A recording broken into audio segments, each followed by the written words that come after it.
তারেক রহমান সাহেব কালকে নাকি তিনি চট্টগ্রাম সফরে আসছেন, আমরা তিনাকে অভিনন্দন জানাই। তবে আমি তিনি সফরের লিস্টটা যখন দেখলাম, আমি দেখলাম সেইখানে হাঁটাদারে কমই মাদ্রাসার নাম আছে, আমি সেইখানে দেখলাম বাবুনগর মাদ্রাসার নাম আছে। আমরা বলবো বাংলাদেশ প্রাইম মিনিস্টার তারেক রহমান সাহেব, আপনি কিন্তু প্রধানমন্ত্রী হওয়ার আগে এক জায়গায় গিয়েছেন, সেইখান থেকে সিগন্যাল পাওয়ার পর প্রধানমন্ত্রী হয়েছেন। ওইটা হচ্ছে শাহজালাল রহমতুল্লাহ আলাই, অলি আল্লাহর কদমে গিয়ে প্রধানমন্ত্রী যেতে হয়েছেন। অলি আল্লাহর সাথে কানেকশন ভুলবেন না। যদি পারেন চট্টগ্রাম আসার পরে প্রথম আমানত শাহ রহমতুল্লাহ কদমে একটাবার হাজিরা দেন, আপনার প্রাইম মিনিস্টার সম্মানের সাথে শেষ করতে পারবেন। গাউসুল আজম মাইজবান্ডারের কদমে যান।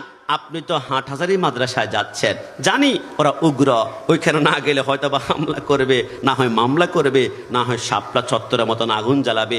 ভয় যাচ্ছেন কিনা জানি না, তবে আসুন একবার জামিয়া আহমদিয়া সুন্নি আলিয়ার ময়দানে 9 তারিখ একটাবার আসেন, দেখবেন কি পরিমাণ আওলাদ রসুলের ফুলের সুবাস। কোনো সেইখানে মারামারি নাই, হামলা নাই, সেইখানে কোনো উগ্রতা নাই। আপনি দেখবেন আপনি গেলে সবাই আপনাকে নারায়ে তাকবীর আল্লাহু আকবার, নারায়ে সালাতু ইয়া রাসূলুল্লাহ স্লোগান দিয়ে বলবেন। আপনি দেখবেন বাংলাদেশে একটি মাত্র শান্তিপূর্ণ দল, রাষ্ট্রের একটা সম্পদ, যারা জীবন নষ্ট করে নাই, আক্রমণ করে নাই, ব্যাংক লুট করে নাই, গাড়ি ভাঙচুর করে নাই, ওইটা হচ্ছে আহলে সুন্নাত ওয়াল জামাত। ডানা হাত তুলে বলো ঠিক না? আপনি একটাবার আসুন। আপনি মনে করছেন আমাদের এইখানে না আসলে আমরা হামলা করব না, হ্যাঁ আমরা শান্তিপ্রিয়, হামলা মামলা করব না। নঈমী সাহেব হুজুর বলেছিলেন আমরা সুন্নিরা আগুন জ্বালাই না, কারণ আমাদের হৃদয়ে এশকে রাসূলের আগুন এমনিতেই দাও দাও করে জ্বলছে। একটু জবান খুলে বলে সুবহানাল্লাহ। তাই আসুন, ওলি আল্লাহর বাংলাদেশ, রহম করো আল্লাহ, করম করো আল্লাহ। আপনার নির্দেশে কিন্তু টিভিতে প্রচার হবে। সে ওলি আল্লাহর কদমে হাজিরা যদি না দেন, তাহলে আপনি আল্লাহর কুদরতি কদমে জবাবদিহিতা করতে হবে। ওয়েলকাম প্রাইম মিনিস্টার, আপনাকে চট্টগ্রামে, তবে অবশ্যই জামিয়া আহমদিয়া সুন্নি আলিয়া এবং গাউসুল আজম মাইজবান্ডারি এবং আপনি শাহ আমানত শাহ রহমতুল্লাহ আলাইহি আল্লাহর ওলিদের কদমে আসুন। আমরা এদিকে যাই না, আমরা আমাদের মতো আছি, কিন্তু থাকাটাকে অনেকে দুর্বলতা মনে করে। এজন্য আমরা এখন খানকায় নাই, খানকার তাসবিহ বালিশের উপরে রেখে দিছি। আমরা এখন রাজপথে আছি, কাউকে হিসাব নিকাশ মিলে কথা বলার সময় আমাদের নাই। আমরা মদিনাওয়ালার প্রেমিক, কথা বলেন ঠিক না? এতে কোনো সন্দেহ আছে? জুলুস কি চলবে? মিলাদুন নবী সাল্লাল্লাহু আলাইহি ওয়াসাল্লামের মাহফিল কি চলবে? কারা কারা রাজি আছেন দুই হাত তুলে দেখেন ইনশাআল্লাহ।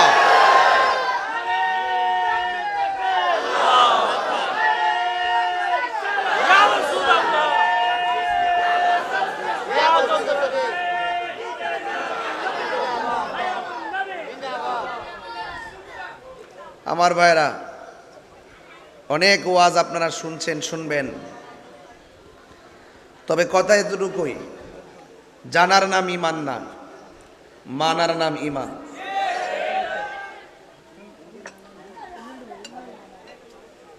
যারা মিলাদ মানে না এরা মুশরিক, যারা নবীর মিলাদ মানে না এরা কি? মুশরিক। লাখ কোটি দরুদ ও সালাম ওই নবীজি নূরানি কদম মোবারকে, যিনি হায়াতুন নবী, সুবহানাল্লাহ বলবেন না? যিনি নূর ও নবী, গায়েবের খবর দেনেওয়ালা, হুজুরপুর নূর সাল্লাল্লাহু আলাইহি ওয়াসাল্লামের উম্মত হিসাবে আল্লাহ পাক আমাদের সকলকে কবুল করেছেন। এজন্য শুকরিয়া তান। আবারও কণ্ঠটাকে দারাজ করে পড়ুন আলহামদুলিল্লাহ। আপনারা পারস্পরিক কথা বলবেন না, মোবাইল টাচ করবেন না, একটু মনোযোগের সাথে আমার দিকে তাকিয়ে থাকুন। রবিউল আউয়াল মাস আসতেছে, বাতিলরা জ্বলতেছে, বাতিলরা জ্বলতেছে, আর আশিকে রাসূলরা আনন্দে হাসতেছে।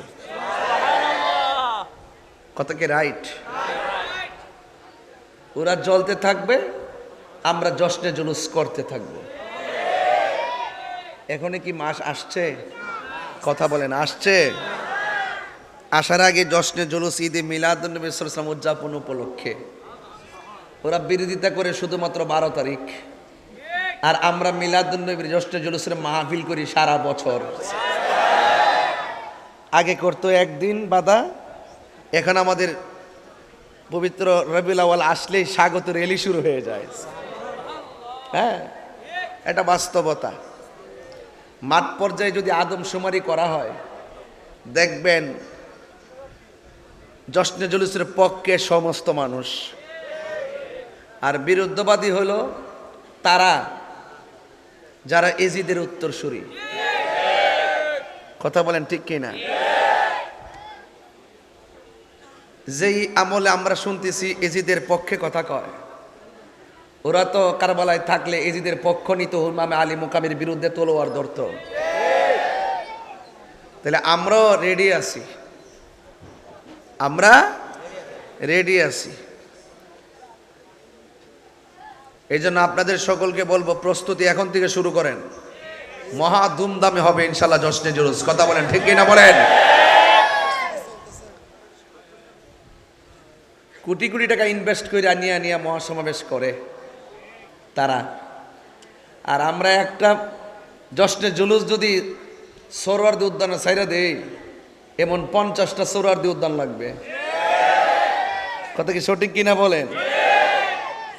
আমরা এদিকে যাই না, আমরা আমাদের মতো আছি, কিন্তু থাকাটাকে অনেকে দুর্বলতা মনে করে। এজন্য আমরা এখন খানকায় নাই, খানকার তাসবিহ বালিশের উপরে রেখে দিছি। আমরা এখন রাজপথে আছি, কাউকে হিসাব নিকাশ মিলে কথা বলার সময় আমাদের নাই। আমরা মদিনাওয়ালার প্রেমিক। কথা বলেন ঠিক কিনা? এতে কোনো সন্দেহ আছে? জুলুস কি চলবে?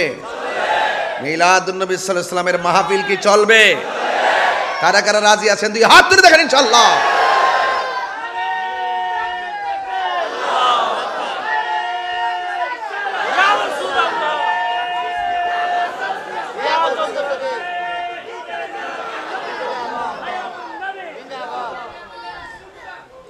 আমার ভাইরা, অনেক ওয়াজ আপনারা শুনছেন, শুনবেন, তবে কথা এতটুকুই, জানার নাম ঈমান না, মানার নাম ঈমান।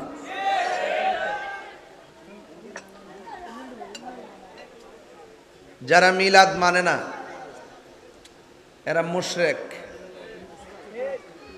যারা নবীর মিলাদ মানে না এরা কি? মুশরিক। যারা নবীর মিলাদ মানে না এরা কাফের। ঠিক আছে না হুজুর? একমাত্র আল্লাহর মিলাদ নাই, লাম ইয়ালিদ ওয়া লাম ইউলাদ। কথা কি বুঝতে পারছেন? সংক্ষিপ্ত উত্তর, বেশি ভিতরে ঢোকার দরকার নাই। এরা 1000 দলিল দিল, যাদের কুকুরের লেজ যদি আপনি তেল দিয়া যদি সোজা কইরা 1 মাস সোজা কইরা যদি 5টা ইট দিয়া বাইন্দা রাখেন, 5 মাস পরে ছাড়লো দেখবেন কুকুরের লেজের বুঝে যাবে। যারা বুঝে দলিল লাগে না, মিলাদুন নবী আমার নবীর শুভ আগমন উপলক্ষে আনন্দ র্যালি করা, এটা দলিলের প্রয়োজন হয় না, এটা মহব্বতের ব্যাপার। আঙ্গদেশের নেতারা আইলে কি সুন্দর ফুল টুল সাজায় রিসিপশন করে, কি র্যালি মারে, জেল থেকে বাইরিলেও শুক্রানা মিছিল।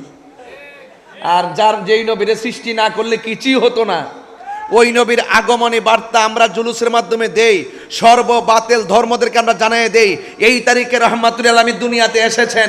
তিনি শুধুমাত্র আসমান থেকে জমিন, আকাশের নিচে জমিনের উপরের জন্য রাসূল নয়, ওয়া মা আরসালনাকা ইল্লা রাহমাতাল লিল আলামিন। তিনি ৮০,০০০ আলম, ১৮,০০০ মাখলুকাতের নবী।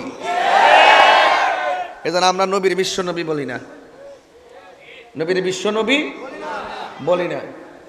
আমরা নবীজির শানে কথা বলতে সাবধানতার সাথে কথা বলি। বিশ্বনবী বিশ্বনবী বলে সুরগোয়াজ করে, নবীর শান, নবীরে বলে জনাব, বলে কি না? হ্যাঁ, একদম বন্ধু বান্ধবের মতো নবীর মানে নামটা উচ্চারণ করে। এতে রক্তের ভিতরে ধর্ম নাই, রক্তের ভিতরে দেশও নাই। এরা শুধু দুনিয়াতে আইছে ধর্মটাকে ব্যবহার কইরা শুধুমাত্র বান্ডেল খাইতো। কি খাইতো? ইসরায়েলি বান্ডেল খাইতো। সবগুলা দেখেন তলে তলে ইসরায়েলের ডলার খাইয়া বিক্রি হয়ে গেছে। কথা কোন ঠিক না বেটে?